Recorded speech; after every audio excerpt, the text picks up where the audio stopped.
Hi hello ಸ್ನೇಹಿತರೆ, ಎಲ್ಲರಿಗೂ ನಮಸ್ಕಾರ. ಇವತ್ತು ನಾವು ರಂಶ್ರೀ ಮುಗುಳಿಯವರು ಬರೆದಂಥ ಕನ್ನಡ ಸಾಹಿತ್ಯ ಚರಿತ್ರೆ ಪುಸ್ತಕದ ಪ್ರಕರಣ 24 ವಾಚನ ಮಾಡೋಣ.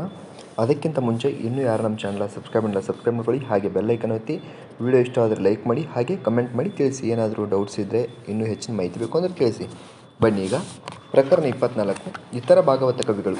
ಕುಮಾರವ್ಯಾಸನ ತರುವಾಯ ಅವನಿಂದ ಪ್ರತ್ಯಕ್ಷವಾಗಿ ಇಲ್ಲವೇ ಅಪ್ರತ್ಯಕ್ಷವಾಗಿ ಪ್ರೇರಣೆ ಹೊಂದಿದ ಭಾಗವತ ಕವಿಗಳ ಪರಂಪರೆಯೊಂದು ಈ ಯುಗದಲ್ಲಿ ಬೆಳೆದುಕೊಂಡು ಬಂದಿತು. ಕನ್ನಡದಲ್ಲಿ ಧಾರ್ಮಿಕ ತಾತ್ವಿಕ ವಿಷಯಗಳನ್ನು ನೇರವಾಗಿಯೂ ಕಥಾರೂಪದಲ್ಲಿಯೂ ನಿರೂಪಿಸಬೇಕೆಂಬ ವಿಷಯದಲ್ಲಿ ಈವರೆಗಿನ ಮೀನಮೇಷ ಅಸಡ್ಡೆಗಳು ಮಾಯವಾಗಿ ಬ್ರಾಹ್ಮಣ ಕವಿಗಳ ಶ್ರದ್ಧೆ ದೃಢತರವಾಯಿತು. ವಿಜಯನಗರ ಸಾಮ್ರಾಜ್ಯದ ಉದಯಕ್ಕೆ ಮೊದಲು ದಕ್ಷಿಣದಲ್ಲಿ ಹಿಂದೂ ಧರ್ಮದ, ಅದರಲ್ಲಿಯೂ ವೈದಿಕ ಪರಂಪರೆಯ ಮೇಲೆ ಪರಕೀಯರಿಂದ ಆಘಾತಗಳುಂಟಾಗಲು ಸಂರಕ್ಷ ಶಕ್ತಿಯೊಂದು ವಿಜಯನಗರದಲ್ಲಿ ಕೇಂದ್ರಿತವಾಯಿತು.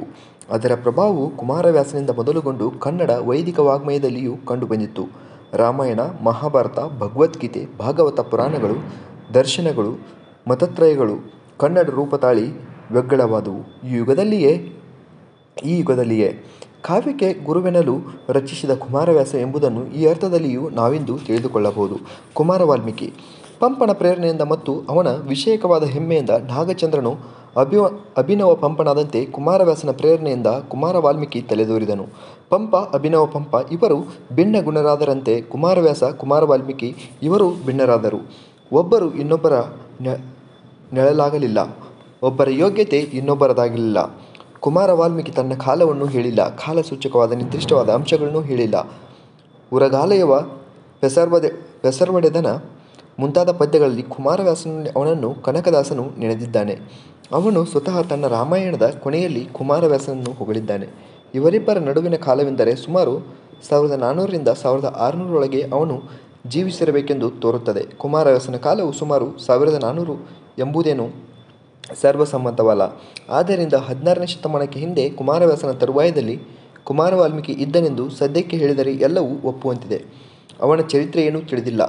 ವಿಜಾಪುರದ ಬಳಿಯ ತೊರವೆಯಲ್ಲಿ ಅವನ ವಂಶದವರು ಇನ್ನೂ ಇದ್ದ ಕಾರಣ ಹೆಚ್ಚು ಸಂಶೋಧನೆ ನಡೆದರೆ ಚರಿತ್ರೆ ತಿಳಿಯಬಹುದಾಗಿದೆ. ಅವನು ತೊರವೆಯ ನರಸಿಂಹನ ಭಕ್ತನಾಗಿದ್ದ ಸ್ಮಾರ್ತ ಭಾಗವತ ಕವಿಯೆಂದು ಸದ್ಯಕ್ಕೆ ಗ್ರಹಿಸಬಹುದು. ಕುಮಾರ ವಾಲ್ಮೀಕಿ ಮಧ್ವಾಚಾರ್ಯ ಗುರುರಾಯ ಎಂದು ತನ್ನ ಕೃತಿಯ ಪೀಠಿಕೆಯಲ್ಲಿ ಸ್ತುತಿಸಿರುವುದರಿಂದಲೂ ಮಧ್ವಾಚಾರ್ಯರ ತತ್ವವಾದದ ಪ್ರಭಾವವು ಅದರಲ್ಲಿ ನಿಚ್ಚಳವಾಗಿ ವ್ಯಕ್ತವಾಗಿರುವುದರಿಂದಲೂ ಅವನು ಮಾಧ್ವನೆಂದು ಹೊಸಬೆಟ್ಟು ಸೀತಾರಾಮ ಆಚಾರ್ಯರು ಅಭಿಪ್ರಾಯಪಟ್ಟಿದ್ದಾರೆ. ಅವನ ಕೃತಿಯಲ್ಲಿ ಇದಕ್ಕೆ ವಿಸಂವಾದಿಯಾಗಿರಬಹುದಾದ ಅಂಶಗಳನ್ನು ಗಮನಕ್ಕೆ ತಂದುಕೊಂಡು ಈ ವಿಷಯವನ್ನು ಇನ್ನೂ ಪರಾಮರ್ಶಿಸಬೇಕಾಗಿದೆ. ಅವನು ತೊರವೆಯ ರಾಮಾಯಣ, ಐರಾವಣ ಕಾಳಗ ಎಂಬ 2 ಗ್ರಂಥಗಳನ್ನು ರಚಿಸಿದ್ದಾನೆ. ತೊರವೆಯ ರಾಮಾಯಣವು 5000 ಮೇಲಿನ ಭಾಮಿನಿ ಷಟ್ಪದಿಯ ಪದ್ಯಗಳುಳ್ಳ ದೊಡ್ಡ ಗ್ರಂಥ. ವಾಲ್ಮೀಕಿ ರಾಮಾಯಣದ ಎಲ್ಲ ಕಾಂಡಗಳನ್ನು ಮೊದಲನೇ ಸಲ ಅನುವಾದಿಸಿದ ಕನ್ನಡ ಕಾವ್ಯ. ರಘುವರ ಕಥಾ ವಿಮಲೋದಯದಿಂದ ಮಹಾಮುನಿ ಪ್ರಾಚೇಸತಂ ಒಂದೇ ಎಂದು ವಾಲ್ಮೀಕಿಯನ್ನು ವಂದಿಸಿ ಕುಮಾರ ವಾಲ್ಮೀಕಿ ಅವನ ರಾಮಾಯಣವನ್ನು ಕನ್ನಡಿಸಲು ಪ್ರವೃತ್ತನಾಗಿದ್ದಾನೆ. ಒಟ್ಟಿನಲ್ಲಿ ತೊರವೆಯ ರಾಮಾಯಣವು ವಾಲ್ಮೀಕಿ ರಾಮಾಯಣದ ಸಂಗ್ರಹವೇ ಆಗಿದ್ದರೂ ರಾಮನನ್ನು ವಿಷ್ಣುವಿನ ಅವತಾರವೆಂದು ಭಕ್ತಿಪರವಾಗಿ ನೋಡುವ ಭಾಗವತ ದೃಷ್ಟಿಯ ಪ್ರಭಾವವು ಅದರಲ್ಲಿ ನಿಚ್ಚಳವಾಗಿದೆ. ರಾಮನಾಮದ ಮಹತ್ವ ಹೇಳಿ ರಾಮಾಯಣವನ್ನು ಪಾರ್ವತಿಗೆ ಶಿವನು ಹೇಳಿದನೆಂಬ ಪೀಠಿಕಾ ಭಾಗವು ಇದನ್ನು ಸೂಚಿಸುತ್ತದೆ. ಕಥಾನಕದಲ್ಲಿ ಅದ್ಭುತ ರಾಮಾಯಣದ ವರ್ಚಸ್ಸನ್ನು ಕೆಲವರು ಊಹಿಸುತ್ತಾರೆ. ಆನಂದ ರಾಮಾಯಣ ಮತ್ತು ಆಧ್ಯಾತ್ಮ ರಾಮಾಯಣಗಳ ಪ್ರೇರಣೆಯೂ ಅದಕ್ಕಿದೆ. ನೇರವಾದ ಕಥನಗತಿಯ ಮೂಲಕ ಸಂಕ್ಷೇಪದಲ್ಲಿಯೇ ಕವಿಗೆ ಹೆಚ್ಚು ಆಸಕ್ತಿ. ಆದರೂ ತನಗೆ ತೋರಿದಾಗ ಮಹತ್ವದ ಸಂದರ್ಭಗಳನ್ನು ಅವನು ವಿಸ್ತರಿಸುತ್ತಾನೆ. ಅರ್ಧಕ್ಕಿಂತ ಹೆಚ್ಚು ಭಾಗವನ್ನು ಯುದ್ಧಕಾಂಡವೇ ಆಕ್ರಮಿಸಿಕೊಂಡಿದೆ ಎಂಬುದನ್ನು ಗಮನಿಸಬೇಕು. ಮೂಲ ಕಥೆಯ ಅನುವಾದದಲ್ಲಿ ಕೆಲವು ವ್ಯತ್ಯಾಸಗಳನ್ನು ಮಾಡಲಾಗಿದೆ. ಅವು ಸಾಮಾನ್ಯವಾಗಿ ಕಥೆಯ ಸ್ವಾರಸ್ಯವನ್ನು ಹೆಚ್ಚಿಸಲು ಬರವಣಿಗೆಯ ಭರದಲ್ಲಿ ಅದುವು ಅಷ್ಟೇನೂ ಕಣ್ಣು ಕೊರೈಸುವಂಥವಲ್ಲ. ಮಂಥರೆ ಜ್ಞಾತಿದಾಸಿಯಾಗಿರದೆ ಮಾಯೆಯ ಅವತಾರವಾಗಿದ್ದಾಳೆ. ರಾಜ್ಯಾಭಿಷೇಕದ ದಿನ ತನ್ನ ಬಳಿಗೆ ಬಂದ ಮುನಿ ವಸಿಷ್ಠನಿಗೆ ರಾಮನು ಹೇಳಿದನಂತೆ, ಕಂಡೇನಿದೊಂದು ಕನಸನು ಕಾನನದೊಳರವಿಂದ ಮುಖ ಸಹಿತೆಮಗೆ ಸಂಭವಿಸಿತು ಪರಿಭ್ರಮಣ. ಅಯೋಧ್ಯಾಕಾಂಡ 2:15 ಪದ್ಯ.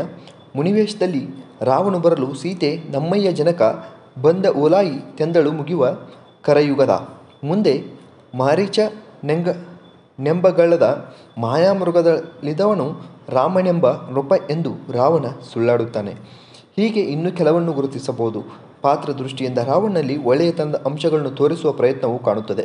ಅವನು ಯುದ್ಧಕ್ಕೆ ಹೊರಡುವ ಮುಂಚೆ ತನ್ನ ಸಂಪತ್ತಿಯನ್ನೆಲ್ಲ ಬಡಬಗ್ಗರಿಗೆ ದಾನ ಮಾಡಿ ಸೆರೆಯಲ್ಲಿದ್ದವರ ಬಿಡುಗಡೆ ಮಾಡಿ ತಾನು ಅಳಿದರೆ ನಂಬಿಕೆಗೀಡಾದ ವಿಭೀಷಣನು ಪ್ರತೀಕರಿಸಬೇಕೆಂದು ನೇಮಿಸಿದಂತೆ ರಣಪರಾಜಿತನಾಗಿರುವ ಕ್ಷಣದಲ್ಲಿ ಅವನಿಗೆ ಪಶ್ಚಾತ್ತಾಪವಾಗಿದೆ. ಮಾನದಾದೇನು ಮಾವನಾಡಿದ ವಾಣಿಯಲ್ಲಿ ಕಾಮುಕ ವಿಕಾರದೆ ಕಾಣದಾದೇನು ಕಲಿ ವಿಭೀಷಣನು ಚಿತಭಾಷಣವ ಎಂದು ಮರುಗಿ ಇನ್ನೇನು ಉಪಾಯವೆಂದು ಅವನು ಸ್ವಲ್ಪ ಹೊತ್ತು ಹೊಯ್ದಾಡುತ್ತಾನೆ. ಆದರೆ ಅವನ ಮೂಲ ಪ್ರಕೃತಿ ಅವನನ್ನು ಬಿಡುವುದಿಲ್ಲ. ಅವನು ಮಹಾನುಭಾವ ಎಂಬ ವಿಶೇಷಣಕ್ಕೆ ಯೋಗ್ಯನಲ್ಲ. ನಾಗಚಂದ್ರನ ರಾವಣ ಚಿತ್ರದ ಪರಿಣಾಮ ಈ ನಿರೂಪಣೆಯ ಮೇಲೆ ಆಗಿರಬಹುದೆಂಬ ಅನುಮಾನವೂ ಅಷ್ಟು ಸರಿಯಲ್ಲ. ಕವಿಗೆ ಆ ಸಂದರ್ಭದಲ್ಲಿ ತೋರಿದ ಅಂಶವಿರಬೇಕು. ಇಬ್ಬರ ಪಾತ್ರಕಲ್ಪನೆ, ಕಥನ ಪರಂಪರೆ ಬೇರೆಯೇ ಆಗಿವೆ. ವಾಲ್ಮೀಕಿ ರಾಮಾಯಣವನ್ನು ಕನ್ನಡಿಸುವಲ್ಲಿ ಕುಮಾರ ವಾಲ್ಮೀಕಿ ಭಕ್ತಿಯನ್ನು ನಿಷ್ಠೆಯನ್ನು ತೋರಿದಷ್ಟು ಕವಿತಾಶಕ್ತಿಯನ್ನು ತೋರಿಲ್ಲ. ಜೀವಾಳದ ಸಂದರ್ಭಗಳಲ್ಲಿ ಅವನು ಚಿತ್ರಗಳನ್ನು ಸರಿಯಾಗಿ ಬಿಡಿಸುತ್ತಾನೆ, ಪಾತ್ರಗಳ ಮನೋಧರ್ಮವನ್ನು ಹೊರಪಡಿಸುತ್ತಾನೆ. ಕಥನ ಶೈಲಿಯಲ್ಲಿ ಓಟವಿದೆ, ಮಾಟವಿದೆ, ಆದರೆ ಬರವಣಿಗೆ ಉಜ್ವಲವಾಗಿ ಏರೇರುತ್ತಾ ಹೋಗುವುದಿಲ್ಲ. ಬಹುವಾಗಿ ಮಧ್ಯಮ ಸಪ್ತಕದಲ್ಲಿ ನಡೆದಿರುವ ಸಾಂಪ್ರದಾಯಿಕ ಗಾಯನದಂತೆ ಅದು ತೋರುತ್ತದೆ. ಅವನ ವೇಗ ಕೆಲವು ಸಲ ರಸಭಂಗಕ್ಕೆ ಕಾರಣವಾಗುತ್ತದೆ. ತನ್ನಗಳೆರಡನ್ನು ಕೈಕೇಯಿ ವಿವರಿಸಿ ಹೇಳಿದೊಡನೆ ವನಿತೆಯುತ್ತರ ದಲಗು ನಾಟಿತು ಜನಪಣವರನು ಎಂದು ಮುಂತಾಗಿ ಒಂದು ಪದ್ಯದಲ್ಲಿ ವರ್ಣಿಸಿ ಮುಂದಿನದರಲ್ಲಿ ರಾತ್ರಿ ಕಳೆದು ಬೆಳಗಾಯಿತು ಎಂಬುದನ್ನು ಕವಿ ಹೇಳಲು ಧಾವಿಸಿದ್ದಾನೆ. ಅದು ಹೇಗೆ? ರಾವಣ ವಧೆಗಾಗಿ ರಾಮ ತೊಡಗುವನೆಂದು ಶಚಿ ಪೊಂದಳಿಗೆಯ ನಿವಾಳಿಯ ಧರಿಸಿದಳು ಎಂಬಂತೆ ಸೂರ್ಯಬಿಂಬ ತೋರಿದಂತೆ. ಕಲ್ಪನೆ ತನ್ನಷ್ಟಕ್ಕೆ ಚೆನ್ನಾಗಿದ್ದರೂ ಕರ್ಣ ಸಂದರ್ಭದಲ್ಲಿ ಅದು ಹೊಂದಿಕೊಳ್ಳುವುದಿಲ್ಲ. ಶೋಕಮೂಢನಾದ ದಶರಥನ ಹತ್ತಿರ ರಾಮ ಬರಲು ಅವನ ಮಾತನ್ನು ಕೇಳಿದೊಡನೆ ರಾಮನೇ ಬಂದಾತ ಜಗದಭಿರಾಮನೆ ನುಡಿಬಾತ ಮಂಗಲನಾಮನೆ ಮುಂತಾದ ದಶರಥನ ಉದ್ಗಾರವು ಮಂದನ ವಿಲಾಪವು ಸಹಜ ರಮ್ಯವಾಗಿದೆ. ಇಲ್ಲಿ ಸುಕ್ಷೇಪದ ಬದಲು ಸಮುಚಿತ ವಿಸ್ತಾರವು ಒಂದು ಸಂದರ್ಭಕ್ಕೆ ಕಳೆ ಕಟ್ಟಿದೆ. ಪರಮಹರುಷ ದ್ರುಮದ ಬೇರಿಂಗೆ ಉರಿಯನುರೆ ಚಾಚಿದೇವಲ ಎಂಬ ದಶರಥನ ಕೂಗು ಕರುಳನ್ನು ಹಿಂಡುತ್ತದೆ. ಶಿತಾಹರಣದ ಸಂದರ್ಭದಲ್ಲಿಯೂ ತಕ್ಕ ಮಟ್ಟಿಗೆ ವಿಸ್ತಾರವಿದ್ದರೂ ಅಲ್ಲಿ ಮುನಿವೇಷದ ರಾವಣ ಮೋಸಗಾರಿಕೆಯನ್ನು ಬಣ್ಣಿಸುವಲ್ಲಿ ಕಲೆಯನ್ನು ಬೇಯಿಸಲಾಗಿದೆ. ಸೀತೆಯನ್ನು ತನ್ನ ಐಶ್ವರ್ಯ ಅಧಿಕಾರಗಳ ಮೋಹಿನಿಯಿಂದ ವಶಗೊಳಿಸಿಕೊಳ್ಳಬೇಕೆಂದು ಅವನಾಡಿದ ಪಂಟು ನುಡಿಗಳು ಅಂಥ ಕಲೆಯ ಎತ್ತರಕ್ಕೆ ಹೋಗುವುದಿಲ್ಲ. ಇಲ್ಲಿ ಪಂಪ ರಾಮಾಯಣಕ್ಕೆ ಹೋಲಿಸಿ ನೋಡಬಹುದು. ಸೀತೆ ಮೊದಲು ಮೋಸ ಹೋಗಿ ಮಧುರ ವಚನಗಳಿಂದ ಉಪಚರಿಸಿ ಆಮೇಲೆ ರೋಷದಿಂದ ಕೊಂಚ ಬೈದಾಡಿದಳೆಂದು ಮಾತ್ರ ಇಲ್ಲಿಗೆ ಇನ್ನೂ ಹೆಚ್ಚಾದ ಪಾತ್ರ ನಿರೂಪಣೆ ಅವಶ್ಯವಾಗಿತ್ತು. ಒಟ್ಟಿನಲ್ಲಿ ಕುಮಾರ ವಾಲ್ಮೀಕಿ ಯೋಗ್ಯತೆ ಮಧ್ಯಮ ಪ್ರತಿಯದಾದ ಕಾರಣ ಅವನ ಕಥನ ಕಲೆಯಲ್ಲಿ ಮಧ್ಯಮ ಗುಣ ತೋರಿದೆ. ಕುಮಾರವ್ಯಾಸನಂತೆ ಭಾರತೀಯ ಪರಂಪರೆಯಲ್ಲಿ ಪರಮ ಪೂಜ್ಯವಾದ ಗ್ರಂಥವನ್ನು ಕುಮಾರ ವಾಲ್ಮೀಕಿ ಅನುವಾದಕ್ಕೆಂದು ಆರಿಸಿದನು. ಅವನ ಹಾಗೆ ಭಾಗವತ ದೃಷ್ಟಿಯನ್ನು ಬೆಳೆಸಿಕೊಂಡನು. ಆದರೆ ಅವನು ಅಸಾಧಾರಣ ಪ್ರತಿಭೆ ಇಲ್ಲದ ಕಾರಣ ಮಹಾಕೃತಿಯನ್ನು ನಿರ್ಮಿಸಲಿಲ್ಲ. ಸರಸ ವರ್ಣಕ ಕವಿಗಳೋಳು ಭಾಸುರ ಕುಮಾರವ್ಯಾಸನೊಬ್ಬನು ಪರಿಕಿಪೊಡೆ ತಾನೊಬ್ಬ ಮೊಗಳರೆಡನೆಯ ವರ್ಣಕಕ್ಕೆ ವರ ಕುಮಾರವ್ಯಾಸನೊಬ್ಬನು ಎರಡನೆಯ ತಾನೊಬ್ಬ ಮಿಕ್ಕಿನ ಬರಡು ಕವಿಗಳ ಲೆಕ್ಕಿಸುವನೇ ಕುಮಾರ ವಾಲ್ಮೀಕಿ ಎಂಬ ಅವನ ಶ್ಲಾಘನೆ ಅರ್ಧ ಸತ್ಯವಾಗಿದೆ. ಅವನ ಮಟ್ಟಿಗೆ ಹುಸಿ ಹೆಮ್ಮೆಯ ನುಡಿಯಾಗಿದೆ. ಕುಮಾರ ವಾಲ್ಮೀಕಿಯ ಭಾಷ್ಯ ಮತ್ತು ಭಾಮಿನಿ ಷಟ್ಪದಿಯ ನುಡಿ ಇವುಗಳಲ್ಲಿ ಕಥನಕ್ಕಿಂತ ಮಿಗಿಲಾದ ಶಕ್ತಿ ಇದೆ, ಆಕರ್ಷಣೆ ಇದೆ. ಇಲ್ಲಿ ಕುಮಾರವ್ಯಾಸನ ಪ್ರಭಾವವು ಸುಸ್ಪಷ್ಟವಾಗಿದೆ. ಅವನ ಅನೇಕ ದೇಶ ಅನ್ಯ ದೇಶಗಳನ್ನು ಕವಿ ಎತ್ತಿಕೊಂಡಿದ್ದಾನೆ. ಆದರೂ ಪರರ ಬಗ್ಗೆ ಪರರೋಕ್ತಿ, ತಿರುಗಿ ನೋಡದ ಬಿರುದು ಬೇರೆ ಕುಮಾರ ವಾಲ್ಮೀಕಿಯ ವಚೋಹಲರಿ ಎಂಬುದು ಕುಮಾರವ್ಯಾಸನ ಪರರೊಡ್ಡದವದ ರೀತಿಯ ಕೊಳ್ಳದಗ್ಗಳಿಗೆ ಎಂಬುದರ ಅನುಕರಣವಾಗಿದ್ದು ಪದ್ಯ ರೂಪದಲ್ಲಿಯೇ ತನ್ನ ಅಸತ್ಯವನ್ನು ಸಾರಿದೆ. ಕುಮಾರವ್ಯಾಸನಲ್ಲದೆ ಕಾಳಿದಾಸನಿಗಿಂತಲೂ ಅವನು ಕಲ್ಪನೆ ಶೈಲಿಗಳಲ್ಲಿ ಪ್ರಭಾವಿತನಾಗಿದ್ದಾನೆ. ಪರರಿಂದ ಏನನ್ನು ಕೊಂಡಿಲ್ಲವೆಂಬ ಅಗ್ಗಳಿಕೆ ಶ್ರೇಷ್ಠ ಪ್ರತಿಭೆಯ ಕುಮಾರವ್ಯಾಸನ ವಿಷಯದಲ್ಲಿಯೇ ಸಟೆಯಾಗಿರುವಾಗ ಕುಮಾರ ವಾಲ್ಮೀಕಿಯಲ್ಲಿ ಸಟೆಯಾದರೆ ಆಶ್ಚರ್ಯವೇನು? ಕುಮಾರವ್ಯಾಸನಿಂದ ಸ್ಫೂರ್ತಿ ಪಡೆದು ಅವನ ಗ್ರಂಥವನ್ನೇ ಪೂರ್ತಿಗೊಳಿಸಿದವನು ತಿಮ್ಮಣ್ಣ ಕವಿ. ಕೃಷ್ಣದೇವರಾಯನ ಓಲಗದಲ್ಲಿದ್ದು ಅವನಿಂದ ಸಮ್ಮಾನಿತನಾಗಿ ಉತ್ತರ ಭಾರತದ 7 ಪರ್ವಗಳನ್ನು ಅವನು ಕನ್ನಡಕ್ಕೆ ತಂದನು. ಲೆಣಿಸಿದ ಮೊದಲ ಕುಮಾರವ್ಯಾಸ ದಶಪರ್ವಗಳ ಹೇಳಿದ. ಭಾರತದ ಉಳಿದ ಪರ್ವಗಳ ನೀ ಸಕಲ ಜನ ಮೆಚ್ಚುವಂತೆ ಹೇಳು. ಸುರನದಿಯ ಯಮುನಾತರಂಗಿನಿ ಬೆರೆಸಿ ಹರಿವಂದದಲ್ಲಿ ಕವಿ ಕುಂಜರ ಕುಮಾರವ್ಯಾಸನು ರುವಾಗ್ಲ ಹರಿಯೊಡನೀಗ ಸರಿಯೆನಿಸಿ ನೀ ಕೂಡಿಸೈ ಎಂದು ಕೃಷ್ಣರಾಯನು ಆಜ್ಞಾಪಿಸಲು ಹಸಾದವೆಂದು ಅವನ ಅಂಕಿತದಲ್ಲಿ ತಾನು ಬರೆದುದಾಗಿ ತಿಮ್ಮಣ್ಣ ಹೇಳಿದ್ದಾನೆ. ಗ್ರಂಥಕ್ಕೆ ಅಂತೆಯೇ ಕೃಷ್ಣರಾಯ ಭಾರತ ಎಂಬ ಹೆಸರೂ ಕೊಟ್ಟಿದ್ದಾನೆ. ಕೃಷ್ಣರಾಯನು ಕನ್ನಡ ರಾಜ್ಯ ರಮಾರಮಣನಾಗಿದ್ದರೂ ತೆಲುಗು ಗ್ರಂಥಕಾರನು ತೆಲುಗು ಕವಿಗಳಿಗೆ ಆಶೀದಾತನೂ ಆಗಿದ್ದನು. ಅವನ ಕಾಲದಲ್ಲಿ ಕನ್ನಡ ತೆಲುಗು ಸಾಹಿತ್ಯಗಳು ಮೇಲಾದ ಅನನ್ಯ ಪ್ರಭಾವವನ್ನು ಪಡೆದವು. ತಿಮ್ಮಣ್ಣನ ಭಾರತದಲ್ಲಿ ತೆಲುಗಿನ ಕವಿಬ್ರಹ್ಮನಾದ ತಿಕ್ಕಣ್ಣನ ವರ್ಚಸ್ಸು ತೋರಿ ಬರುತ್ತದೆ. ತಿಕ್ಕಣ್ಣನು 13ನೇ ಶತಮಾನದಲ್ಲಿದ್ದು ವಿರಾಟ ಪರ್ವದಿಂದ ಮುಂದಿನ ಪರ್ವಗಳನ್ನು ತೆಲುಗಿಸಿದ್ದಾನೆಂದು ಹೇಳುತ್ತಾರೆ. ತಿಕ್ಕಣ್ಣನೇ ಸಂಸ್ಕೃತ ತೆಲುಗು ಭಾರತಗಳ ಪ್ರಭಾವಕ್ಕೆ ಒಳಪಟ್ಟು ತಕ್ಕ ಮಟ್ಟಿಗೆ ಅನುವಾದ ಕಾರ್ಯದಲ್ಲಿ ಯಶಸ್ವಿಯಾಗಿದ್ದಾನೆ. ಅವನ ಬರವಣಿಗೆಯಲ್ಲಿ ಪ್ರಸನ್ನತೆ ಇದೆ, ಓಗವಿದೆ, ಕಲ್ಪನೆ ಚಮತ್ಕೃತಿಯ ಚದುರನ್ನು ತೋರಿಸುತ್ತದೆ. ಆದರೂ ಕರ್ನಾಟಕ ಕವಿಕುಲ ಸಾರ್ವಭೌಮ ಎಂಬ ಬಿರುದು ಯಥಾರ್ಥವಾಗಿಲ್ಲ. ಕವಿಕುಂಜರ ಕುಮಾರವ್ಯಾಸನು ರುವಾಗ್ಲಹರಿಯೊಡನೆ ಅದು ಸರಿಯಾಗಿಲ್ಲ, ಸಮಾನ ಗುಣವನ್ನು ಪಡೆದಿಲ್ಲ. ಗಂಗೆಯಲ್ಲಿ ಯಮುನೆಯ ಪ್ರವಾಹ ಸೇರಿದರೂ ತನ್ನ ಬೇರೆ ಬಣ್ಣದಿಂದ ಹರಿಯುವಂತೆ ಕುಮಾರವ್ಯಾಸನೊಡನೆ ತಿಮ್ಮಣ್ಣನ ಪ್ರತಿಭೆ ಪ್ರತ್ಯೇಕವಾಗಿ ಸಾಗಿದೆ. ಗಂಗೆಯ ತೀವ್ರ ರಭಸ, ಧವಳ ಕಾಂತಿ, ಉತ್ಕಟ ರುಚಿ ಯಮುನೆಯಲ್ಲಿ ಹೇಗೆ ತೋರಿತು? ಸುಮಾರು ಇದೇ ಕಾಲದಲ್ಲಿ ಭಾರತದ ಮತ್ತೆ ಬೇರೆ ಅನುವಾದ ಮತ್ತು ಭಾಗವತದ ಮೊದಲನೆಯ ಪದ್ಯರೂಪ ಅನುವಾದ ಇವು ಕನ್ನಡಕ್ಕೆ ದೊರೆತವು. ಚಾಟು ವಿಠಲನಾಥನೆಂಬ ಕವಿ ಇದನ್ನು ರಚಿಸಿದನೆಂದು ಕವಿಚರಿತೆಕಾರರು ಹೇಳಿದ್ದಾರೆ.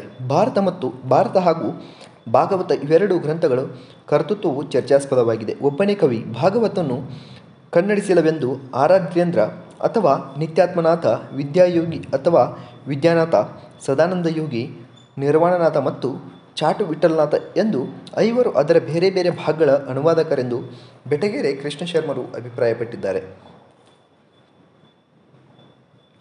ಭಾಗವತದ 10 ಸ್ಕಂದಗಳನ್ನು ಆರಾಧ್ಯೇಂದ್ರ ಬರೆದನೆಂದು 11ನೇ ಸ್ಕಂದವನ್ನು ಸದಾನಂದಯೋಗಿ ಬರೆದನೆಂದು ತಿಳಿಯಲು ಆಧಾರವಿದೆ. ಇವರೆಲ್ಲರ ಕೃತಿಗಳನ್ನು ಒಟ್ಟುಗೂಡಿಸಿ ಸಂಗ್ರಹಗೊಳಿಸಿದ ಶ್ರೇಯಸ್ಸು ಮಾತ್ರ ಚಾಟು ವಿಠಲನಾಥನಿಗೆ ಸಲ್ಲುತ್ತದೆ. ಇವರೆಲ್ಲರೂ ಸನ್ಯಾಸಿಗಳಾಗಿದ್ದು ಉತ್ತರ ಭಾರತದಲ್ಲಿ ಪ್ರಚಾರದಲ್ಲಿದ್ದ ನವನಾಥ ಪಂಥದವರಿರಬೇಕೆಂದು ಬೆಟಗೆರೆಯವರು ಊಹಿಸಿದ್ದಾರೆ. ಇದೇ ಕಾಲದಲ್ಲಿದ್ದ ಮಹಾರಾಷ್ಟ್ರೀಯ ಸಂತಕವಿ ಏಕನಾಥನು ಮರಾಠಿಯಲ್ಲಿ ಭಾಗವತವನ್ನು ಭಾಮಿನಿ ಷಟ್ಪದಿಯ 12,000ಕ್ಕೆ ಮಿಕ್ಕಿದ ಪದ್ಯಗಳಲ್ಲಿ 880 ಸಂಧಿಗಳಲ್ಲಿ ಬರೆದಿದ್ದಾನೆ. ಹರಿಗುಣಸ್ತುತಿ, ಹರಿಪದಾಂಬುಜ ಶರಣನ ಸಂಕೀರ್ತನಸ್ತುತಿ, ಹರಿಪದಾನಂತ ಭಕ್ತಿ, ತತ್ಸಾಧನದ ವಿಸ್ತಾರ ಮುಂತಾಗಿ ಅದರಲ್ಲಿ ಸಂಗ್ರಹವಾಗಿ ಬಂದಿರುವುದು. ಹೀಗೆ ಭಾಗವತ ಸಂಪ್ರದಾಯಗಳಾದ ಕನ್ನಡಿಗರಿಗೆ ಹರಿಭಕ್ತ ಕೋಶವೊಂದು ದೊರಕಿತು. ಕೃಷ್ಣಕಥೆಯ ಭಕ್ತಿ ಹಾಗೂ ತತ್ವದ ನಿರೂಪಣೆಯನ್ನು ಮೂಲಾನುಸಾರಿಯಾಗಿ ಮಾಡಿರುವುದರಲ್ಲಿ ಇದರ ಸಹಜ ಸೊಬಗಿದೆ, ದೇಶೀಯ ಕಸುವಿದೆ. 2ನೇ ಗ್ರಂಥ ಭಾರತದ ಆದಿಪರ್ವಕ್ಕೆ ಸೇರಿದ ಪೌಲೋಮ, ಆಸ್ತಿಕ ಎಂಬ ಪರ್ವಗಳ ಕನ್ನಡ ಅನುವಾದವಾಗಿದೆ.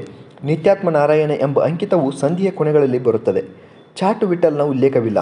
ನಿತ್ಯಾತ್ಮನು ಆರಾಧ್ಯೇಂದ್ರ ಎಂಬ ಬೇರೆ ಕವಿಯಾಗಿದ್ದೇ ನಿಜವಾದರೆ ಇದರ ಕರ್ತೃತ್ವ ಚಾಟು ವಿಠಲನಿಗೆ ದೊರೆಯುವುದಿಲ್ಲ. ಇದರಲ್ಲಿ ಸರಳ ಕಥನವಿದೆ. ಕುಮಾರವ್ಯಾಸನ ಪ್ರಭಾವವಿದ್ದರೂ ಅವನ ಪ್ರತಿಭೆ ಕಿಂಚಿತ್ತಾದರೂ ಕಾಣದು. ಸಾಂಪ್ರದಾಯಿಕ ವ್ಯಾಕರಣಕ್ಕೆ ಸಮ್ಮತವಲ್ಲದ ಅಶುದ್ಧ ದೇಶಿ ಇದರಲ್ಲಿ ಹಣೆಯಿಕ್ಕಿದೆ. ನೆಕ್ಸ್ಟ್ ಲಕ್ಷ್ಮೀಶ ಬರ್ತಾನೆ. ಲಕ್ಷ್ಮೀಶ ಕುಮಾರವ್ಯಾಸನು ಪೂರ್ವ ಭಾರತವೆನ್ನಬಹುದಾದ 10 ಪರ್ವಗಳನ್ನು ಕನ್ನಡಿಸಿದನು. ತಿಮ್ಮಣ್ಣ ಕವಿ ಉತ್ತರ ಭಾರತವನ್ನು ಅನುವಾದಿಸಿದನು. ಉತ್ತರೋತ್ತರ ಭಾರತವೆನ್ನಬಹುದಾದ ಜೈಮಿನ ಭಾರತವನ್ನು ಲಕ್ಷ್ಮೀಶನು ಕನ್ನಡಕ್ಕೆ ಒದಗಿಸಿದನು. ಲಕ್ಷ್ಮೀಶನ ಕಾಲವಿಚಾರನು ಹಿಂದೆ ಪ್ರಸ್ತಾಪಿಸಿದೆ. ಅವನು 16ನೇ ಶತಮಾನದ ಉತ್ತರಾರ್ಧಕ್ಕಿಂತ ಮುಂಚಿನವನೆಂದು ತೋರಿಸಲಾಗಿದೆ. ಅವನ ಸ್ಥಳ ದೇವನೂರೋ ಸುರಪುರವೋ ಎಂಬುದರ ಚರ್ಚೆ ಬೆಳೆದಿದೆ. ದೇವನೂರು ಇರಬೇಕೆಂದು ಸಿದ್ಧ ಮಾಡಲು ಕೊಟ್ಟಿರುವ ಎಲ್ಲ ಪ್ರಮಾಣಗಳನ್ನು ಅಂಗೀಕರಿಸುವುದು ಸಾಧ್ಯವಿಲ್ಲ. ವಾದರೂ ಸುರಪುರ ಪಕ್ಷಕ್ಕಿಂತ ಅವು ನಂಬತಕ್ಕವೆಂದು ತೋರುತ್ತದೆ. ಲಕ್ಷ್ಮೀಶನ ಹೆಸರಿನ ಸುತ್ತ ಸಟೆ ದಿಟ ಬೆರೆತ ಒಂದು ಪರಿವೇಶ ದೇವನೂರಿನಲ್ಲಿರುವುದೇ ಅವನು ಆ ಊರಿನವನಿರುವುದಕ್ಕೆ ಸಾಕ್ಷಿಯಾಗಿದೆ. ಅವನ ಮತವಿಷಯವು ವಿಸ್ತಾರವಾದ ಚರ್ಚೆಗೆ ಒಳಗಾಗಿದೆ. ಅವನು ಕುಮಾರವ್ಯಾಸನಂತೆ ಭಾಗವತ ಸಂಪ್ರದಾಯ ಎಂಬುದನ್ನು ಎಲ್ಲರೂ ಒಪ್ಪುವಂತಿದೆ. ಅದೇ ಅವನ ವ್ಯಕ್ತಿತ್ವದ ಜೀವನವನ್ನು ಸೂಚಿಸುತ್ತದೆ. ಜೈಮಿನ ಭಾರತಕ್ಕೆ ಅದರಿಂದಲೇ ಉತ್ಕಟ ಭಕ್ತಿಯ ಮತ್ತು ವಿಶಾಲ ಮನೋಭಾವದ ಮೆರುಗು ಬಂದಿದೆ. ಇನ್ನುಳಿದುದು ಅವನು ಶೈವನೋ ಶ್ರೀವೈಷ್ಣವನೋ ಎಂಬ ವಾದ ಒಮ್ಮೆ ಹಾಗೆ ಒಮ್ಮೆ ಹೀಗೆ ತೋರುವಂತಿದೆ. ಸದ್ಯಕ್ಕೆ ಈ ವಿಷಯದ ನಿರ್ಧಾರ ಸಾಧ್ಯವಿಲ್ಲ ಎಂದರೆ ತಪ್ಪೇನು? ಗೋವಿಂದ ಪೈಯವರು ಹೇಳುವಂತೆ ಅವನ ಮತವು ಭಾಗವತ ಸಂಪ್ರದಾಯವೇ ಆಗಿದ್ದಿರಬೇಕೆನ್ನುವುದರಿಂದ ಪ್ರಶ್ನೆ ಬಗೆಹರಿಯಿತೆಂದು ಮಾತ್ರ ಭಾವಿಸಕೂಡದು. ಯಾಕೆಂದರೆ ವೈದಿಕ ಪರಂಪರೆಯ ಮತತ್ರಯದಲ್ಲಿ ಅವನು ಜನ್ಮತಃ ಯಾವುದಕ್ಕೆ ಸಂಬಂಧಪಟ್ಟವನು ಎಂಬ ಪ್ರಶ್ನೆಗೆ ಅದು ಉತ್ತರವಲ್ಲ. ಲಕ್ಷ್ಮೀಶನ ಕೃತಿ ಸಂಸ್ಕೃತ ಜೈಮಿನಿ ಭಾರತದ ಸಂಗ್ರಹ ರೂಪವಾದ ಅನುವಾದವಾಗಿದೆ. ಮೂಲದ 68 ಅಧ್ಯಾಯವು ವಿಸ್ತಾರವು ಇಲ್ಲಿ 34 ಸಂಧಿಗಳಲ್ಲಿ ಅಡಕವಾಗಿದೆ. ಈ ಅಡಕದಲ್ಲಿಯೂ ಇದರ ಹರದು ಇದ್ದೇ ಇದೆ. ಸಾಮಾನ್ಯವಾಗಿ ಕನ್ನಡ ಕವಿಗಳ ಪದ್ಧತಿಯಲ್ಲಿ ಅವನು ಮೂಲವನ್ನು ಬಹುಮಟ್ಟಿಗೆ ಅನುಸರಿಸಿದ್ದಾನೆ. ಎದ್ದು ಕಾಣುವಂಥ ವ್ಯತ್ಯಾಸಗಳನ್ನು ಯಾವಲ್ಲಿಯೂ ಮಾಡಿಕೊಂಡಿಲ್ಲ. ಇಷ್ಟಾದರೂ ಸಂಗ್ರಹ ಕಾರ್ಯದಲ್ಲಿ ಅವನ ಸ್ವತಂತ್ರ ಪ್ರತಿಭೆ ಬೆಳಗದೇ ಇಲ್ಲ.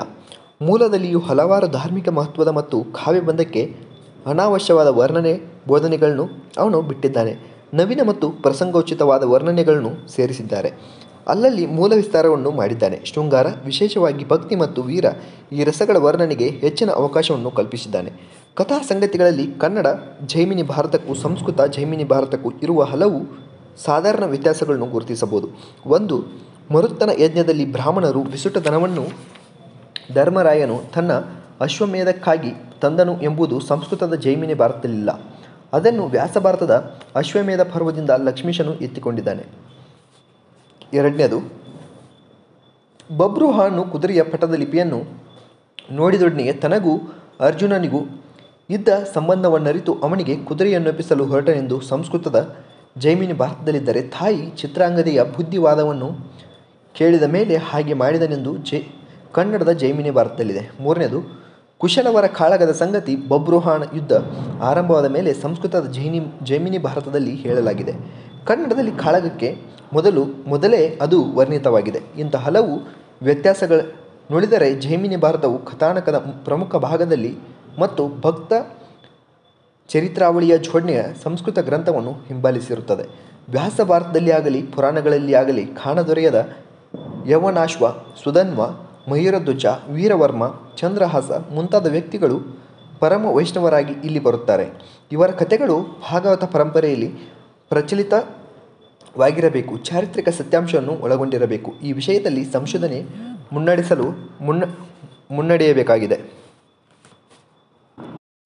ಲಕ್ಷ್ಮೀಶನ ಕಥನಕಲೆಯನ್ನು ವಿಮರ್ಶಿಸುವಾಗ ಅವನ ಕೃತಿ ಮೂಲವನ್ನು ಎಷ್ಟರ ಮಟ್ಟಿಗೆ ಅನುಸರಿಸಿದೆ ಎಂಬುದನ್ನು ಅರಿತಿರಬೇಕಾಗುತ್ತದೆ. ಅವನ ಕಥನದಲ್ಲಿಯ ಅನೇಕ ಗುಣದೋಷಗಳಿಗೆ ಮೂಲಾನುಸರಣವೇ ಕಾರಣವಾಗಿದೆ. ಮೂಲದಲ್ಲಿಯ ವಿವಿಧ ವೀರಭಕ್ತರ ಮನಸೆಳೆಯುವ ಚರಿತ್ರೆ, ಹೃದಯಸ್ಪರ್ಶಿಯಾದ ಸನ್ನಿವೇಶ ಇವುಗಳಿಗೆ ದೊರೆಯುವ ಶ್ರೇಯಸ್ಸು ಅವನದಲ್ಲ. ಹಾಗೆ ಮೂಲದಲ್ಲಿಯ ಅದ್ಭುತ ಅಸಂಭವಗಳಿಗೂ ಅವನು ಹೊಣೆಗಾರನಲ್ಲ. ಇಷ್ಟಾದರೂ ಮೂಲದಲ್ಲಿಯ ಪುರಾಣ ಪ್ರಧಾನ ಕಥನವನ್ನು ಕಾವ್ಯಪ್ರಧಾನ ಕಥನವನ್ನಾಗಿಸಿ ಅದನ್ನು ರಸವತ್ತಾಗಿ ಮಾಡಿದ ಕೈವಾಡವೇ ಲಕ್ಷ್ಮೀಶನದೇ.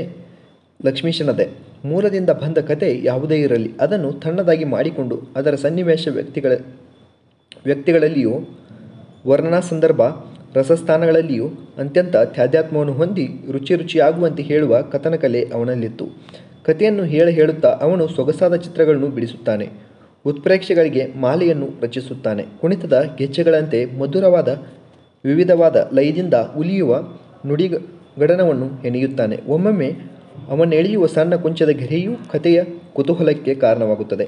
ತೀರಾ ಮೊದಲು ವ್ಯಾಸನು ಧರ್ಮರಾಜನಲ್ಲಿಗೆ ಬರಲು ಅತಿಥಿ ಸತ್ಕಾರವಾದ ಮೇಲೆ ಅರಸನ ನುತಾಪದಿಂ ತಲೆವಾಗಿ ಮಾತಾಡದಿರು ತಿರ್ದ ನನಿಲ ಸಂಚಾರ ಮೊಂದಿ ನಿತಿಲ್ಲ ದುರಿವ ಕಡುವೆಸಗೆಯ ಬಿಸಿಲಿಂದ ಬಸವಳಿದ ಕೋಮಲರ ಸಾಲದಂತೆ ಮೂಲದಲ್ಲಿ ದುಃಖಾಕ್ರಾಂತನಾದ ಧರ್ಮರಾಜನು ಜ್ಞಾತಿವಧಿಗೆ ಪಾಪಕ್ಕೆ ಪರಿಹಾರವೇನು ಎಂದು ವ್ಯಾಸನನ್ನು ತಟ್ಟನೆ ಕೇಳಿಬಿಡುತ್ತಾನೆ. ಇಲ್ಲಿ ಮೊದಲು ಅತಿ ದುಃಖದಿಂದುಂಟಾದ ಮೌನ, ಆಮೇಲೆ ಏನಾಗಿದೆ ಎಂದು ಕೇಳಿದ್ದಕ್ಕೆ ಜೀಯ ಸಂತಾಪದಿಂ ಬೆಂಡಾದನ್ನೊಡಲ್ ಸೈರಿಸಲರಿ ಏನು ಎಂಬ ನಸುಮಾತು, ಕೊನೆಗೆ ಬಿಸುಸುಯ್ಯುತ್ತಾ ಆಡಿದ ಗೋತ್ರವಧಿಯ ಬಿಚ್ಚುಮಾತು. ಈ ಕ್ರಮ ಎಷ್ಟು ಸಹಜ ಎಂಬುದನ್ನು ನೋಡಬೇಕು. ಧರ್ಮರಾಯನ ಮೊದಲ ಮೌನವನ್ನು ಬಣ್ಣಿಸಲು ಕೊಟ್ಟ ಹೋಲಿಕೆಯ ಸಮರ್ಪಕತೆ, ಹೋಲಿಕೆಯ ನುಡಿಗಳ ನಾದಮಯತೆ ಇವನ್ನು ನಿರೂಪಿಸಿದರೆ ಲಕ್ಷ್ಮೀಶನ ಕಥನಶಕ್ತಿಯ ಮತ್ತು ಉನ್ನತ ಪ್ರತಿಭೆಯ ಪ್ರಥಮ ದರ್ಶನವು ನಮಗಾಗುತ್ತದೆ. ಹೀಗೆ ಇನ್ನೂ ಹಲವು ನಿದರ್ಶನಗಳನ್ನು ಕಾಣಬಹುದು. ಅಶ್ವಮೇಧದ ಕುದುರೆಯಂತೆ ಅವನ ಕಥೆ ವಿಸಂಟಂಬರಿದೆ. ಜೈಮಿನಿ ಭಾರತವು ಒಂದು ಕಥೆ ಎನ್ನುವುದಕ್ಕಿಂತ ಕಥಾಸಂಗ್ರಹವೆನ್ನಲು ಯೋಗ್ಯವಾಗಿದೆ ಎಂಬ ವಿಮರ್ಶೆ ಅವನಿಗೂ ಮೂಲಕ್ಕೂ ಕೂಡಿಯೇ ಅನ್ವಯಿಸುತ್ತದೆ. ಕಥೆಯ ಏಕತೆಯಿಂದ ರಸದ ಏಕತೆ ಇಲ್ಲವೇ ಭಾಗವತ ದೃಷ್ಟಿ ಏಕತೆ ಜೈಮಿನಿ ಭಾರತದ ವಿಶೇಷವೆನ್ನಬೇಕು. ಇದನ್ನು ಲಕ್ಷ್ಮೀಶನು ಚೆನ್ನಾಗಿ ಸಾಧಿಸಿದ್ದಾನೆ. ಅವನು ಹೇಳಿದ ಕಥೆಗಳಲ್ಲಿ ಸುಧನ್ವ, ಬಬ್ರುವಾಹನ, ಸೀತೆ, ಲವಕುಶರು, ಚಂದ್ರಹಾಸ ಇವುಗಳಲ್ಲಿ ಕಥನಕಲೆ ಗುಣದೃಷ್ಟಿಯಿಂದ ಏರೇರುತ್ತಾ ಹೋಗಿದೆ. ಚಂದ್ರಹಾಸದಲ್ಲಿ ಅದು ಕಳಸವನ್ನೇ ಮುಟ್ಟಿದೆ. ಅವನು ಅದಕ್ಕೆ ಕರ್ಣಪೀಯೂಷ ಎಂದು ಕರೆದಿದ್ದಾನೆ. ಉಳಿದ ವೀರರ ಕಥೆಗಳಲ್ಲಿ ತೋರಿದ ಭಕ್ತಿ ಮಹಿಮೆ ಚಂದ್ರಹಾಸನ ಕಥೆಯಲ್ಲಿ ಹೆಚ್ಚು ಸಹಜವೂ ಜೀವನದೊಡನೆ ನಿಕಟ ಸಂಬಂಧವೂ ಆಗಿ ಬಂದಿದೆ. ಅಲ್ಲದೆ ಚಂದ್ರಹಾಸನ ಬಾಲ್ಯದಿಂದ ಮೊದಲಾದ ರೋಮಾಂಚನಕಾರಿಯಾದ ಜೀವನ ಕಥೆ ಸಮಗ್ರತೆಯಿಂದ ಕೂಡಿ ಕರುಣ ವೀರಾದ್ಭುತಗಳಿಗೆ ಭಕ್ತಿಯ ರಸ ಬೆರೆಸಿ ಒಂದು ಸಂಪೂರ್ಣವಾದ ಕಥೆಯ ತೃಪ್ತಿಯನ್ನುಂಟು ಮಾಡುತ್ತದೆ. ಲಕ್ಷ್ಮೀಶನು ಕನ್ನಡ ಸಾಹಿತ್ಯದಲ್ಲಿ ಮೂಲಾನುಸರಣವನ್ನು ಮಾಡಿಯೂ ಮೇಲ್ಮೆಯನ್ನು ಮೆರೆದ ಹಿರಿಯ ಕಥನ ಕವಿಯೆಂಬುದಕ್ಕೆ ಚಂದ್ರಹಾಸನ ಸಾಕ್ಷ್ಯವೊಂದು ಸಾಕು. ಲಕ್ಷ್ಮೀಪತಿಯ ಕಾವ್ಯರಚನೆ ಪುಣ್ಯಮಿದು ಕೃಷ್ಣ ಚರಿತಾಮೃತಂ ಎಂದು ತಾನೇ ಹೇಳಿಕೊಂಡಿದ್ದಾನೆ. ಧರ್ಮರಾಜನ ಅಶ್ವಮೇಧ ಕಥಾನಕಕ್ಕೆ ಕೃಷ್ಣ ಚರಿತಾಮೃತ ಎಂದರೆ ಅಸಂಬದ್ಧವಾಗಿ ತೋರಬಹುದು. ಆದರೆ ಮೂಲವನ್ನು ನೋಡಿದರೆ ಅಶ್ವಮೇಧ ನಿಮಿತ್ತವಾಗಿ ಕೃಷ್ಣ ಭಕ್ತಿಯ ಚರಿತೆ ಪ್ರಧಾನವಾಗಿ ಕಂಡುಬರುತ್ತದೆ. ಯಜ್ಞದ ಕುದುರೆ ಸಂಚಾರಿಯಾದರೆ ಅದನ್ನು ಅಲ್ಲಲ್ಲಿ ಕಟ್ಟಿ ಹಾಕಿದ ವೀರರ ಭಕ್ತಿ ಜೈಮಿನಿ ಭಾರತದ ಸ್ಥಾಯಿಯಾಗಿದೆ. ಇಂಥ ವಸ್ತು ವಿನ್ಯಾಸದಲ್ಲಿಯ ಪ್ರಚಾರ ಹೇತುವಿನ ಮೂಲಕ ಕೆಲವು ಸಲ ಕಥೆಯ ಸಹಜತೆಗೆ ಬಾಧೆ ಬಂದಿದೆ. ಆದರೂ ಅದರ ಭಾಗವತ ಸ್ವರೂಪದ ಸ್ವಾರಸ್ಯ, ಸಾಂಕೇತಿಕ ಧ್ವನಿಗಳನ್ನು ಮೆಚ್ಚಬೇಕು. ಏಕಾಂತ ಭಕ್ತಿಗೆ ದೇವರೊಲಿಯುತ್ತಾನೆ ಎಂಥ ಸಂಕಟದಿಂದಲೂ ಪಾರುಗಾಣಿಸುತ್ತಾನೆ ಎಂಬ ಎಲ್ಲ ಕಥೆಗಳ ಆಂತರಿಕ ಆಶಯದಲ್ಲಿ ಕೃಷ್ಣ ಚರಿತಾಮೃತವಿದೆ. ಕೃಷ್ಣನಿಲ್ಲದೆ ಕಥೆ ಮುನ್ನಡೆಯದು, ಬಂದ ತಡೆ ಬಗೆಹರಿಯದು ಎಂಬುದರಿಂದ ಜೈಮಿನಿ ಭಾರತದಲ್ಲಿ ಅವನ ಪ್ರಾಮುಖ್ಯವನ್ನು ಅರಿತುಕೊಳ್ಳಬಹುದು. ಕುಮಾರವ್ಯಾಸನು ತನ್ನ ಭಾರತಕ್ಕೆ ಕೃಷ್ಣ ಕಥೆ ಎಂದಿರುವುದನ್ನು ಇಲ್ಲಿ ನೆನೆಯಬೇಕು. ಭಾಗವತ ದರ್ಶನದ ಸಾಮ್ಯ ಕುಮಾರವ್ಯಾಸ ಲಕ್ಷ್ಮೀಶರಲ್ಲಿದೆಯಾದರೂ ಕಥನ ಸಾಮಗ್ರಿ ಇಲ್ಲವೇ ಕಥನ ಕಲೆಯಲ್ಲಿ ಭೇದವಿದೆ. ಕೃಷ್ಣನೇ ಇದರ ಕಥಾನಾಯಕ ಎಂಬ ಉಕ್ತಿಯನ್ನು ಜೈಮಿನಿ ಭಾರತದ ವಿಷಯದಲ್ಲಿಯೂ ವಿಮರ್ಶಕರು ಬಳಸಿದ್ದಾರೆ. ಕುಮಾರವ್ಯಾಸ ಭಾರತಕ್ಕೆ ಅದು ಯಾವ ಅರ್ಥದಲ್ಲಿ ಸರಿಹೋಗುತ್ತದೆಯೋ ಅದೇ ಅರ್ಥದಲ್ಲಿ ಇಲ್ಲಿಯೂ ಸರಿಹೋಗುತ್ತದೆ ಎಂಬುದನ್ನು ಗಮನಿಸಬೇಕು. ಜೈಮಿನಿ ಭಾರತದಲ್ಲಿಯ ಪಾತ್ರವರ್ಗ ದ್ವಿವಿಧವಾಗಿದೆ. ಮೂಲ ಭಾರತಕ್ಕೆ ಪರಿಚಿತವಾದ ಪಾಂಡವರು ಮತ್ತು ಅವರ ಪಕ್ಷಪಾತಿಗಳ ಒಂದು ವರ್ಗ, ಜೈಮಿನಿ ಭಾರತದ ಅಶ್ವಮೇಧ ಕಥೆಗೆ ಸಂಬಂಧವುಳ್ಳವರಾಗಿ ಬಂದ ವ್ಯಕ್ತಿಗಳ ಇನ್ನೊಂದು ವರ್ಗ. ಒಳ್ಳೆಯ ಕಥೆಗಾರನು ತನ್ನ ಪಾತ್ರ ಹೃದಯವನ್ನು ಸೂಕ್ಷ್ಮವಾಗಿ ಅರಿತಿರಬೇಕು. ಲಕ್ಷ್ಮೀಶನು ಈ ಅರಿವನ್ನು ಸಂದರ್ಭೋಚಿತವಾಗಿ ತೋರಿದ್ದಾನೆ. ಎಲ್ಲ ಗಂಡು ಪಾತ್ರಗಳಲ್ಲಿ ವೀರ ಮತ್ತು ಅನೇಕರಲ್ಲಿ ಭಕ್ತಿ ಇವು ಸಮಾನವಾಗಿದ್ದರೂ ಅವರವರ ಪ್ರಕೃತಿ ಮತ್ತು ಪ್ರತಿಕ್ರಿಯೆಗಳಲ್ಲಿ ವೈವಿಧ್ಯವಿದೆ. ಸುಪರಿಚಿತರಾದ ಧರ್ಮ, ಭೀಮ, ಅರ್ಜುನರಲ್ಲದೆ ಹೊಸಬರಾದ ಯೌವನಾಶ್ವ, ಸುಧನ್ವ, ಮಯೂರಧ್ವಜ ಮುಂತಾದವರು ಬೇರೆ ಬೇರೆಯಾಗಿ ತಮ್ಮ ಶೌರ್ಯವನ್ನು ಭಕ್ತಿಭಾವವನ್ನು ಮೆರೆದಿದ್ದಾರೆ. ವೀರ ಭಕ್ತಿಗಳ ಸಮನ್ವಯ ಅವರಲ್ಲಿ ತೋರಿದೆ. ಆದರೂ ಮೂಲ ಮತ್ತು ಅನುವಾದದಲ್ಲಿಯೂ ಭಕ್ತಿ ಪಕ್ಷಪಾತದಿಂದ ಅವರ ವೀರವು ಕೆಲವು ಸಲ ಸಪ್ಪಿಯಾಗಿಯೂ ನಾಟಕವಾಗಿಯೂ ಭಾಸವಾಗುತ್ತದೆ.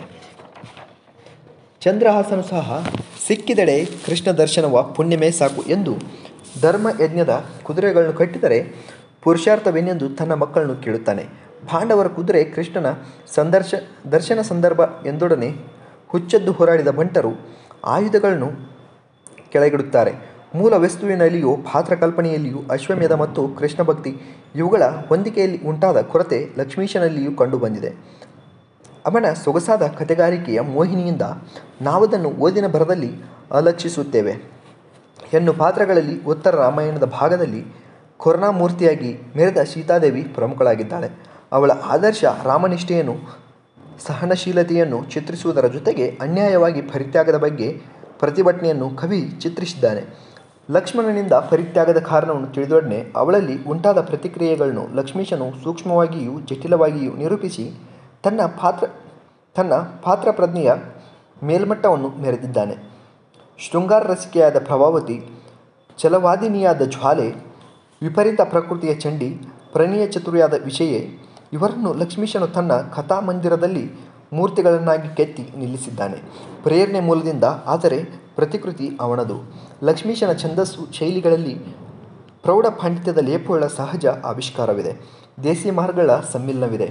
ಅವನ ಪ್ರತಿಭೆಯ ಸಹಜಾವೇಶಕ್ಕೆ ಅವನ ಪಾಂಡಿತ್ಯವು ಬೆಂಬಲವಾಗಿದೆ.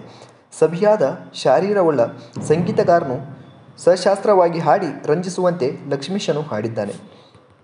ತನ್ನ ಕಾವ್ಯವು ಸಕಲ ಜನರಿದಂ ಸುಶ್ರಾವ್ಯ ಮಪ್ಪಂತೆ ಎನ್ನ ಒದನಾಬ್ಜದಲ್ಲಿ ನೀನೇ ವ್ಯಾಪಿಸಿರ್ದು ಅಮಲ ಸುಮತಿಯಂ ತಾಯೇ ನಗೆಗೂಡಿ ನೋಡಿ ಎಂದವನು. ವಾಣಿಯನ್ನು ಬೇಡಿದನು. ಬೇಡುವ ವಾಣಿಯಲ್ಲಿಯೇ ಆ ತಾಯಿ ಅವನಿಗೆ ಸಹಜಯಮಕದ ಚಮತ್ಕೃತಿಯನ್ನು ನೀಡಿದನು. ಮುಂದೆ ಗ್ರಂಥದ ತುಂಬೆಲ್ಲ ತರತರದ ಪ್ರಾಸಾನುಪ್ರಾಸ ಯಮಕಗಳಿಗೂ ಶ್ಲೇಷಗಳು ಬಹುಭಾಗದಲ್ಲಿ ಔಚಿತ್ಯ ಮತ್ತು ಸಹಜತೆಯಿಂದ ಕೂಡಿ ಮೆರೆದವು. ಅವನ ನುಡಿಗೆ ಸೂಕ್ಷ್ಮನಾದಶಕ್ತಿ ಪ್ರಾಪ್ತವಾಯಿತು. ವಾಣಿಯ ಅನುಗ್ರಹದೊಡನೆ ದೇವರ ಅನುಗ್ರಹವೂ ಬೆರೆಯಿತು. ಎರಡೂ ಒಂದೇ ಎಂದರೂ ಸರಿಯೇ. ಅವನ ಆರಾಧ್ಯ ದೇವನು ವೀಣೆಯಂ ಗಾನಮಂ ನುಡಿಸವದೊಂದೆಳೆನ್ನ ವಾಣಿಯಂ ಕವಿತೆಯಂ ಪೇಳಿಸಿದನು ಎಂಬ ಶ್ರದ್ಧೆ ಭಾಗವತ ಕವಿಗೆ ಯೋಗ್ಯವಾಗಿ ಮೊಳೆಯಿತು. ಷಟ್ಪದಿಕಾರರಲ್ಲಿ ವರ್ಣನ ಕಾವ್ಯಕ್ಕೆ ಸಹ ಲಕ್ಷ್ಮಣ ಬೇಕೆಂದು ಬಗೆದು ದೇಶೀಯ ಚಂದದಲ್ಲಿ ಮಾರ್ಗದ ಪ್ರೌಢಿಮೆಯನ್ನು ತುಂಬಿದ ಕವಿ ಲಕ್ಷ್ಮೀಶನು. ಪಾರದೆ ಪರಾರ್ಥಂ ಸುಮಾರ್ಗದೊಳನೆಡೆದ ಸತ್ಪುರುಷನ ಗಂಭೀರ ದಶಿಯ ಪೋಲ್ವ ಕಾವ್ಯ ಪ್ರಬಂಧಂ ಛಂದಸ್ಸು ಲಕ್ಷ್ಮಣ ಅಲಂಕಾರದ ಭಾವರ ಸಂಬಂಧಿ ಕಳೆವೆತ್ತ ಸತ್ಕೃತಿ ಚಮತ್ಕೃತಿ ಯುಕ್ತ ಒಂದು ಮಿಲ್ಲದ ಕಾವ್ಯಂ ಶ್ರಾವ್ಯಮಹಂ ಎಂದು ಹೇಳಿದ್ದಲ್ಲದೆ ಸಕಲ ಜನಕ್ಕೆ ವ್ಯಾಪಿಸಿದ ಸುಪ್ರೌಢಿ ಮೆರೆಯ ಎಂದವನು ಕೊನೆಗೆ ಸಾರಿದರಲ್ಲಿ ಪಂಡಿತಮಾನ್ಯವೂ ಸಕಲ ಜನಹೃದಯವೂ ಆದ ಕಾವ್ಯ ಪ್ರಬಂಧವನ್ನು ರಚಿಸಿದ್ದಾನೆಂದು ತಿಳಿಯಬಹುದು. ಅವನ ಬರವಣಿಗೆಯಲ್ಲಿ ಹಸನಿದೆ, ಚೊಕ್ಕುತನವಿದೆ, ಸವಿಯಿದೆ. ಜೊತೆಗೆ ತನ್ನ ಬೆಡಗನ್ನು ಲೋಕಕ್ಕೆ ತೋರಿಸಬೇಕೆಂಬ ಕಾವ್ಯ ಕಣ್ಣೆಯ ವಯ್ಯಾರವಿದೆ, ಬಡಿವಾರವಿದೆ. ಕಾವ್ಯ ಕಲ್ಪನೆ, ಶಬ್ದಶ್ಲೇಷಗಳ ಚಮತ್ಕೃತಿ, ಆಡಂಬರ ಕೆಲವು ಸಲ ಔಚಿತ್ಯ ಮೀರಿ ಹರಡಿಕೊಳ್ಳುತ್ತದೆ. ಅವನ ನಿಸರ್ಗ ಮತ್ತು ಯುದ್ಧ ವರ್ಣನೆಗಳಲ್ಲಿ ಇದನ್ನು ವಿಶೇಷವಾಗಿ ನೋಡಬಹುದು. ಒಮ್ಮೊಮ್ಮೆ ಶೃಂಗಾರವು ಧ್ವನಿರಮ್ಯತೆಯನ್ನು ಕಳೆದುಕೊಂಡು ಅತಿರೇಕಕ್ಕಿಳಿಯುತ್ತದೆ.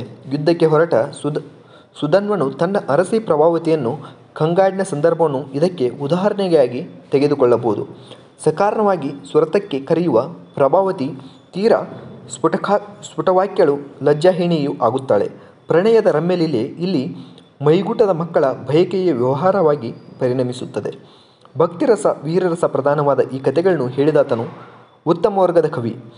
ಕಾವ್ಯದ ಕೆಲವೆಡೆಗಳಲ್ಲಿ ಆತನು ಉದ್ಯಮ ಕವಿಯೆಂದು ತೋರಿಬಂದರೂ ಸಮಗ್ರ ಕಾವ್ಯದೃಷ್ಟಿಯಿಂದ ಆತನನ್ನು ಪ್ರಥಮತಮ ಶ್ರೇಣಿಗೆ ಸೇರಿದ ಮಹಾಕವಿಯೆಂದು ಕರೆಯುವುದು ಅತಿಶಯೋಕ್ತಿಯಾಗಬಹುದು. ಆದರೂ ಲಕ್ಷ್ಮೀಶನು ಶ್ರೇಷ್ಠ ಕವಿ.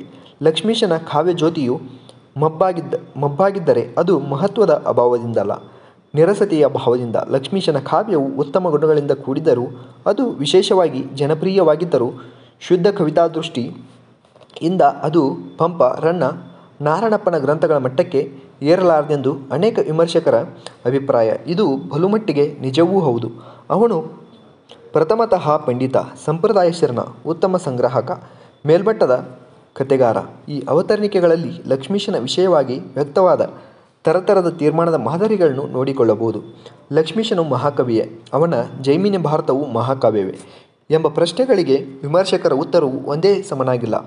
ಜೈಮಿನಿ ಭಾರತವು ಸಾಂಪ್ರದಾಯಿಕ ಲಕ್ಷಣಗಳಿಂದ ಕೆಲಮಟ್ಟಿಗೆ ಮಹಾಕಾವ್ಯವಾಗಿದ್ದರೂ ಕಲಾದೃಷ್ಟಿಯಿಂದ ಸಮಗ್ರ ಸ್ವರೂಪದಲ್ಲಿ ಮಹಾಕೃತಿಯಲ್ಲವೆಂದು ಮಹಾಕೃತಿಯ ತೇಜೋಂಶವನ್ನು ಅಲ್ಲಲ್ಲಿ ತೋರಿದೆ ಎಂದು ನಮಗನಿಸುತ್ತದೆ.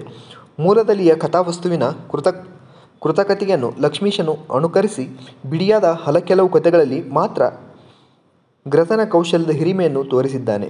ಆದ್ದರಿಂದಲೇ ಅವನದು ಮಹಾಕವಿ ಯೋಗ್ಯತೆ ಎಂಬುದು ಸಿದ್ಧವಾಗುತ್ತದೆ.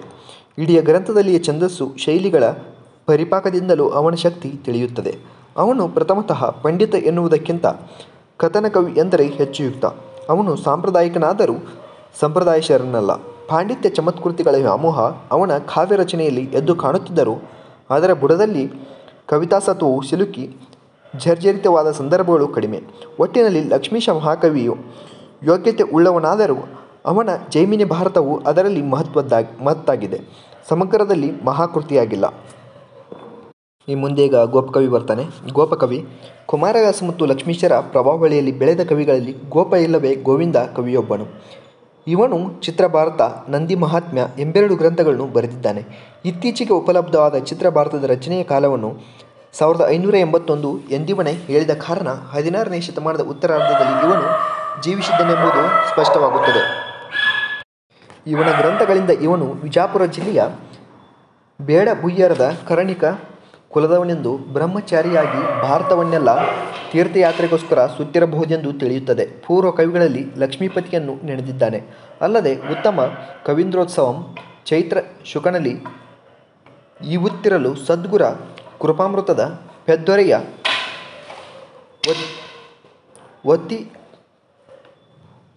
ಒತ್ತೀಬ ಪರ್ವಿನಿಂದ ತಳೆದು ಎಂಬಲ್ಲಿ ಲಕ್ಷ್ಮೀಶ ಕುಮಾರವ್ಯಾಸ ಇಬ್ಬರನ್ನು ಸೂಚಿಸಿರಬೇಕೆಂಬ ಊಹೆ ಇದೆ. ಅವರಂತೆ ಇವನು ಭಾಗವತ ಸಂಪ್ರದಾಯಿಯಾಗಿದ್ದನು. ಎರಡೂ ಕೃತಿಗಳಲ್ಲಿ ಶ್ರೀ ವಿಷ್ಣು ಮದನ ಗೋಪಾಲನು ತನ್ನ ಆರಾಧ್ಯ ದೈವವೆಂದು ಹೇಳುತ್ತಾನೆ. ಲಕ್ಷ್ಮೀಶನಂದೇ ಮೊದಲ ಗೋಪಾಲನೆ ತನ್ನಲ್ಲಿ ನಿಂತು ಕಾವ್ಯ ಹೇಳಿಸಿದನೆಂದು ಸಮರ್ಪಣಾ ಭಾವದಿಂದ ಹೇಳುತ್ತಾನೆ. ಲಕ್ಷ್ಮೀಶನ ಭಾವ, ಭಾಷೆ, ಪ್ರಾಸ, ಯಮಕಗಳ ಅನುಕರಣ ಹೇರಳವಾಗಿದೆ.